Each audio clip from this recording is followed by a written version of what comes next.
గద్దె దిగు హమాస్, మాకు శాంతి కావాలి. విషయం ఇది. గాజా అనేటువంటిది పాలస్తీనా ఆధీనంలో లేదు. దయచేసి గాజాలో చనిపోయినటువంటి వాళ్ళని 50,000 మందిగా పైగా పాలస్తీనులు చనిపోయారనేటువంటి రాస్తున్నారు. గాజా అనేటువంటిది పాలస్తీనా అథారిటీలో లేదు. గాజా అనేటువంటిది హమాస్ పరిపాలిస్తున్నది.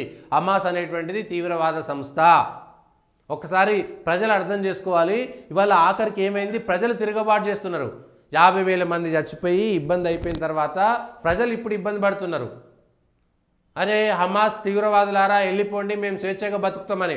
ఇగో ఇట్లా ప్రజల్లో తిరుగుబాట్లు వచ్చి అసలు ఉగ్రవాద సంస్థలే ఉండకూడదు, తీవ్రవాద సంస్థలే ఉండకూడదు, మేము స్వేచ్ఛగా బతుకుతాం, భూమి మీదకి వచ్చి బతికిన రోజులు హాయిగా బతకాలి, కానీ మీ లొల్లి కోసం మేమెందుకు ఇట్లా కావాలనేటువంటి మాట ప్రజల్లో రావాల్సినటువంటి అవసరం ఉన్నది. ఇప్పటికీ గాజా ప్రజలు తిరుగుబాటు చేశారు. గాజా ప్రజలు తిరుగుబాటు చేస్తే హమాస్కు సంబంధించినటువంటి వాళ్ళు లాఠీచార్జ్ చేశారు. హమాస్ తీవ్రవాదులు లాఠీచార్జ్ చేస్తే అక్కడి నుంచి వెళ్ళిపోయారు. టెలిగ్రామ్లోనో ఇంకొక దగ్గరనో వచ్చి జనాలందరూ రోడ్ల మీదకి వచ్చి ఇవాళ 50,000 మంది చనిపోయిన తర్వాత ఇప్పుడు బుద్ధి వచ్చింది వీళ్ళకి. కానీ ప్రజలు కదా తిరుగుబాటు చేయాల్సింది. అంటే మీకు బ్రతికే స్వేచ్ఛ లేదా? ప్రజలకు బుద్ధి లేదా? ఆలోచన శక్తి లేదా? తాలిబాన్లు పరిపాలించినా మనకేం సంబంధం లేదు. అరే లక్షల మంది ఉంటే 2-3 ఉన్నటువంటి వాళ్ళ కోసం ఎందుకు భయపడతారు? నిజాం లాంటి రజాకార్ల లాంటి రక్కస్లను తిరుగుబాటు చేస్తే మెడలు వంచలేదా? ఇవాళ ప్రజలు తిరుగుబాటు చేస్తే ఎవరైనా సరే వస్తారు, దిగి రావాల్సినటువంటి పరిస్థితి వస్తుంది. ప్రజలకే లేదు ఇవాళ. ఆ ప్రజలే భ్రమలలో బ్రతుకుతున్నారు. ఆ ప్రజలకు నిజాలేంటో స్వేచ్ఛ ఏమిటో తెలియనటువంటి పరిస్థితులు కల్పించబడ్డాయి. ఇవాళ హమాస్ అనేటువంటిది, గాజా అనేటువంటిది హమాస్ పరిపాలిస్తున్నది, పాలస్తీనా ప్రభుత్వం లేదు.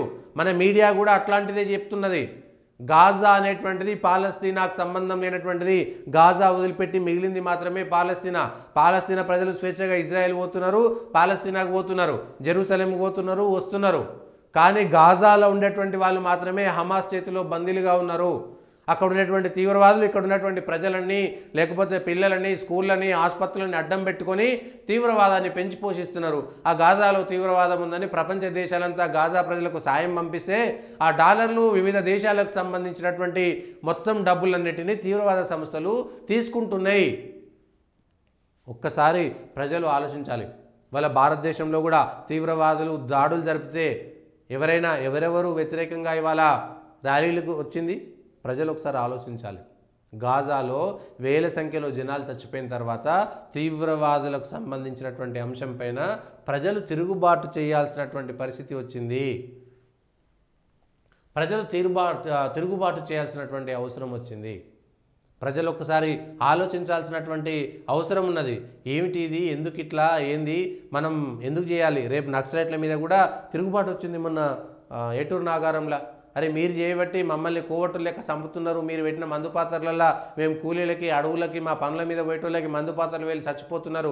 దయచేసి నక్సలైట్లు మా దగ్గర రావాల్సినటువంటి అవసరం లేదు, మా బతుకు మేము బతుకుతాం, మేము తిరుగుబాటు చేసుకుంటాం, మీ నక్సలైట్ల సేవలు మా కుదరనాయనని తెలంగాణలో ఏటూరు నాగారంలో జనాలు తిరుగుబాటు చేస్తున్నారు.